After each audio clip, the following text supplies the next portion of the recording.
जय हिंद मित्रांनो, study GK Marathi या YouTube चॅनलमध्ये आपलं स्वागत आहे। पहिला प्रश्न पहा, कैद्यांना फाशीची शिक्षा देण्यासाठी लागणारे दोरखंड बनवण्याचे देशातील एकमेव ठिकाण कोणते आहे? तर पहा, खालील ऑप्शन दिले आहे, व्हिडिओला पॉज करा, तुम्ही सोडून पहा।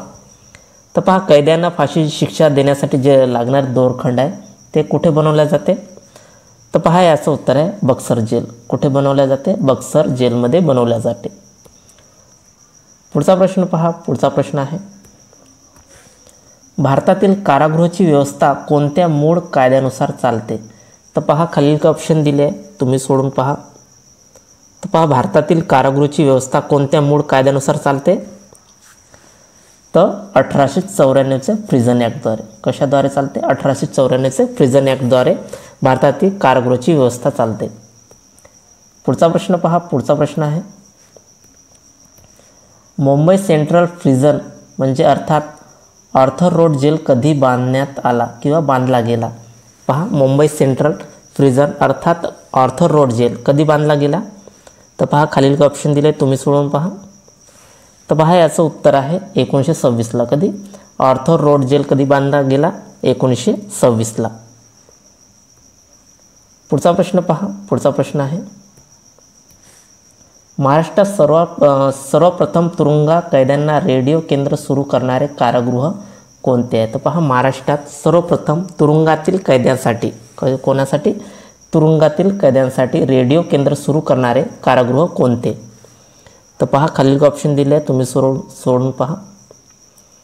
तर पहा, याचं उत्तर येरवडा कारागृह। कोणतं? येरवडा कारागृह। महाराष्ट्रातील सर्वप्रथम तुरुंगातील कैद्यांसाठी रेडिओ केंद्र सुरू करणारे कारागृह कोणते? तर येरवडा कारागृह आहे। पुढचा प्रश्न पहा, पुढचा प्रश्न आहे, कोणत्या वर्षाच्या तुरुंग सुधारणा समितीच्या शिफारसीनुसार कैद्यांना निकृष्ट अन्न व जाडे भरडे कपडे देण्याची प्रथा बंद पडली आहे? तर पहा, कोणत्या सुधारणानुसार विचारलेले आहे, कोणत्या वर्षीची सुधारणानुसार म्हणजे कैद्यांना जे निकृष्ट दर्जाचे अन्न जाडे भरडे कपडे देण्यात यायचे ते प्रथा बंद करण्यात आली आहे? कोणत्या वर्षी? तर पहा, याचं उत्तर आहे सी, 1946। कोणत्या वर्षीच्या? तुरुंग सुधारणा समितीच्या शिफारशीनुसार 1946च्या तुरुंग सुधारणा समितीच्या शिफारशीनुसार कैद्यांना निकृष्ट अन्न व जाडे भरडे कपडे देण्याची प्रथा बंद पडली आहे। तर कोणत्या वर्षी? 1946ला।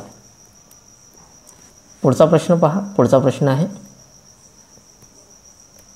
येरवडा मध्यवर्ती कारागृह ब्रिटिशांनी कधी बांधले? तर पहा, ब्रिटिशांनी बांधले आहे। तर येरवडा मध्यवर्ती कारागृह ब्रिटिशांनी कधी बांधले? तर पहा, खालील ऑप्शन दिले, तुम्ही सोडून पहा। तर 1871ला। कधी बांधले? 1871ला बांधले। पुढचा प्रश्न पहा, पुढचा प्रश्न आहे,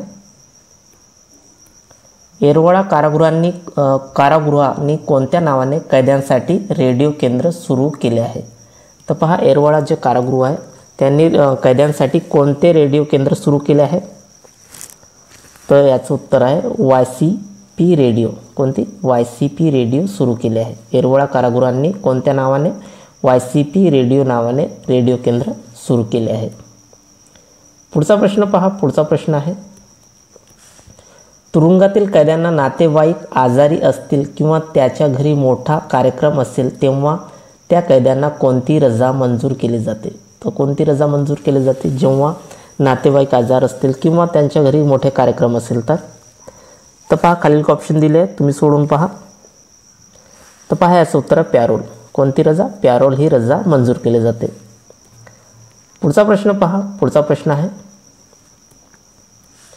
तुरुंगातील कैद्यांना प्रत्येक आठवड्याला आपल्या कुटुंबाशी 5 मिनिटे बोलण्यासाठी कॉइन बॉक्स फोन सेवा प्रारंभ करणारे महाराष्ट्रातील पहिले कारागृह कोणते आहे? तर पहा, आपल्या कुटुंबासाठी प्रत्येक आठवड्यामध्ये 5 मिनिटे बोलण्यासाठी कॉइन बॉक्सची व्यवस्था केली आहे। तर महाराष्ट्रातील पहिले कारागृह कोणते आहे असे विचारले आहे? तर पहा, खालील ऑप्शन दिले, तुम्ही सोडून पहा। तर पहा, याचं उत्तर आहे बी, औरंगाबाद जिल्हा कारागृह। कोणते? औरंगाबाद जिल्हा कारागृहाने कॉइन बॉक्सची सेवा, महाराष्ट्रातील एकमेव कारागृह आहे ते कॉइन बॉक्सची सेवा सुरू केली आहे, औरंगाबाद जिल्हा कारागृह। पुढचा प्रश्न पहा, पुढचा प्रश्न आहे, सायबर गुन्ह्यावर नियंत्रण ठेवण्यासाठी स्वतंत्र विभाग तयार करणारे देशातील पहिले राज्य कोणते आहे? तर पहा, सायबर जे गुन्हा होतात त्याच्यावर नियंत्रण ठेवण्यासाठी स्वतंत्र विभाग, काय म्हणतात, स्वतंत्र विभाग तयार करणारे देशातील पहिले राज्य कोणते आहे? तर पहा, हे उत्तर महाराष्ट्र. कोणते राज्य आहे? महाराष्ट्र हे राज्य आहे. पुढचा प्रश्न पहा. पुढचा प्रश्न आहे, मानवी दूध बँक जीवनधारा चालवणारे सर्वप्रथम राज्य कोणते आहे? तर पहा, मानवी जे दूध आहे जीवनधारा हे बँक चालवणारे सर्वप्रथम राज्य कोणते आहे? तर राजस्थान. कोणते? जीवनधारा जी बँक चालवणारे ते कोणते राज्य आहे? राजस्थान हे राज्य आहे. पुढचा प्रश्न पहा. पुढचा प्रश्न आहे, खालीलपैकी कोणास सांप्रदायिक मतदारसंघाचे जनक म्हणून ओळखले जाते? तर पहा, सांप्रदायिक मतदारसंघाचे जनक विचारले तर खालीलपैकी कोणास सांप्रदायिक मतदारसंघाचे जनक म्हणून ओळखले जाते? तर लॉर्ड मिंटो. कोणाला? लॉर्ड मिंटो यांना ओळखले जाते. पुढचा प्रश्न पहा. पुढचा प्रश्न आहे, शिवशाहीचा शोध या पुस्तकाचे लेखक कोण आहे? तर पहा, शिवशाहीचा शोध या पुस्तकाचे लेखक कोण आहे? खालील ऑप्शन दिले आहे. व्हिडिओला पॉज करा आणि तुम्ही सोडून पहा. तो कोण आहे? वसंत कानेटकर. कोण? वसंत कानेटकर हे शिवशाहीचा शोध या पुस्तकाचे लेखक आहेत. पुढचा प्रश्न पहा. पुढचा प्रश्न आहे, भारतातील सर्वात लांब उंच रोपवे कुठे आहे? इथं रोप पाहिजे तर रोप वे असं पाहिजे तर रोपवे झाले. हे भारतातील सर्वात लांब उंच व रोपवे कुठे आहे? उंच व लांब. तर पहा, याचं उत्तर आहे सी, गुलबर्गा. कुठे आहे? गुलबर्गा. भारतातील सर्वात लांब उंच व लांब रोपवे कुठे आहे? तर गुलबर्गा इथे आहे. पुढचा प्रश्न पहा. पुढचा प्रश्न आहे, छातीच्या पोकळीभोवती असणाऱ्या हाडाची रचना काय म्हणतात? तर पहा, जे छातीच्या भोवती हाडाची रचना असतात त्याला काय म्हणतात? तर त्याला बरगड्याचा पिंजरा म्हणतात. काय म्हणतात? बरगड्याचा पिंजरा असे म्हणतात.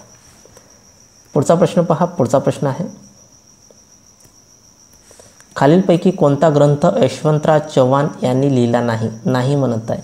खालीलपैकी कोणता ग्रंथ यशवंतराव चव्हाणाचा नाही असेही आपण म्हणू शकतो? तर पहा, कृष्णकाठ हे यशवंतराव चव्हाण यांनी लिहिले आहे. ऋणानुबंध हे सुद्धा लिहिले आहे. सह्याद्रीचे वारे हे सुद्धा लिहिले आहे. फक्त युगांत हे ग्रंथ यशवंतराव चव्हाण यांचे नाही आहे. म्हणजे आपलं उत्तर आहे ना डी, युगांत. पुढचा प्रश्न पहा. पुढचा प्रश्न आहे, दिनकर गंगाधर केळकर हे नाव कशाशी संबंधित आहे? तर पहा, दिनकर गंगाधर केळकर या नाव कशाशी संबंधित आहे? खालील ऑप्शन दिले, तुम्ही सोडून पहा. तर वस्तू संग्रहालय. वस्तू संग्रहालय स्थापक किंवा संस्थापक असे म्हणू शकतो. दिनकर गंगाधर केळकर यांची कशाशी संबंध आहे? वस्तू संग्रहालय याशी संबंधित आहे. पुढचा प्रश्न पहा. पुढचा प्रश्न आहे, पुढचा प्रश्न पहा, नासी फडके म्हणजे नारायण सीताराम फडके यांनी चले जाव चळवळीच्या पार्श्वभूमीवर कोणती कादंबरी लिहिली? पहा, चले जाव चळवळ होती त्यांच्या पार्श्वभूमीवर कोणती कादंबरी लिहिली असे विचारले. तर पहा, खालील ऑप्शन दिले, तुम्ही सोडून पहा. तर पहा, याचं उत्तर आहे झाजवत. कोणती कविता नाही, कादंबरी. नासी फडके यांनी चले जावच्या पार्श्वभूमीवर कोणती कादंबरी लिहिली? झाजवत ही कादंबरी लिहिली. पुढचा प्रश्न पहा. पुढचा प्रश्न आहे, महाराष्ट्राच्या उत्तर सीमेवर कोणते पर्वतरांगा आहे? तर पहा, महाराष्ट्राच्या उत्तर सीमेवर कोणते पर्वतरांगा आहे? तर पहा, याचं उत्तर आहे सातपुडा. कोणतं पर्वतरांगा आहे? खूप सोपा प्रश्न आहे. सातपुडा पर्वतरांगा आहे. पुढचा प्रश्न पहा. पुढचा प्रश्न आहे, जोगेश्वरी लेणी कोणत्या जिल्ह्यात स्थित आहे? तर पहा, जोगेश्वरी लेणी कोणत्या जिल्ह्यामध्ये आहे? तर पहा, खालील ऑप्शन दिले, तुम्ही सोडून पहा. तर पहा, याचं उत्तर आहे मुंबई उपनगर. कुठे आहे जोगेश्वरी लेणी? मुंबई उपनगर इथे आहे. पुढचा प्रश्न पहा. पुढचा प्रश्न आहे,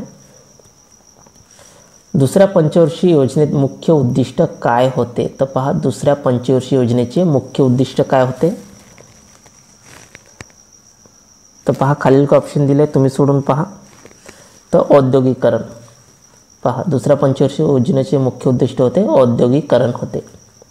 पुढचा प्रश्न पहा. पुढचा प्रश्न आहे, रिझर्व्ह बँक ऑफ इंडियाची स्थापना कधी करण्यात आली? तर पहा, रिझर्व्ह बँक ऑफ इंडियाची स्थापना कधी करण्यात आली होती? तर पहा, खालील ऑप्शन दिले, तुम्ही सोडून पहा. तर पहा, याचं उत्तर आहे बी, 1 एप्रिल 1935ला. कधी? रिझर्व्ह बँक ऑफ इंडियाची स्थापना 1 एप्रिल 1935ला करण्यात आली होती. पुढचा प्रश्न पहा. पुढचा प्रश्न आहे, वस्तू व सेवा कर म्हणजे GST संबंधित कोणत्या घटना दुरुस्ती संबंधित आहे? तर पहा, वस्तू व सेवा कराराशी म्हणजे GST संबंधित घटना दुरुस्ती कोणती आहे? तर पहा, खालील ऑप्शन दिले, तुम्ही सोडून पहा. तर पहा, याचं उत्तर आहे 101वी घटना दुरुस्ती. कोणती? 101वी घटना दुरुस्ती. वस्तू व सेवा कराराशी म्हणजे 101वी घटना दुरुस्ती संबंधित आहे. पुढचा प्रश्न पहा. पुढचा प्रश्न आहे, कोणत्या वर्षी सार्क संघटनेची स्थापना झाली? सार्क म्हणजे South Asian Association for Reasoning Cooperation. तर काय म्हणताय, कोणत्या वर्षी सार्क संघटनेची स्थापना करण्यात आली? तर कोणत्या वर्षी करण्यात आली? तर 1985ला. कधी? 1985ला करण्यात आली. पुढचा प्रश्न पहा. पुढचा प्रश्न आणि शेवटचा प्रश्न आहे, गावातून गोळा केलेल्या जमीन महसुलातील किती वाटा ग्रामपंचायतीला मिळतो? तर पहा, गावातून जे कर गोळा करतात तर जमीन महसुलातील किती वाटा म्हणत आहे की ग्रामपंचायतीला मिळतो? तर पहा, याचं उत्तर आहे 30%. किती? 30%. जमीन महसुलाचा किती टक्के? 30% वाटा ग्रामपंचायतीला मिळतो. तर विद्यार्थी मित्रांनो, हे आपले 25 प्रश्न होते. जर तुम्हाला व्हिडिओ युजफुल वाटले असेल तर आपल्या चॅनलला नक्की सबस्क्राईब करा, लाईक करा, शेअर करा, कमेंट्स करा. धन्यवाद. जय हिंद, जय महाराष्ट्र.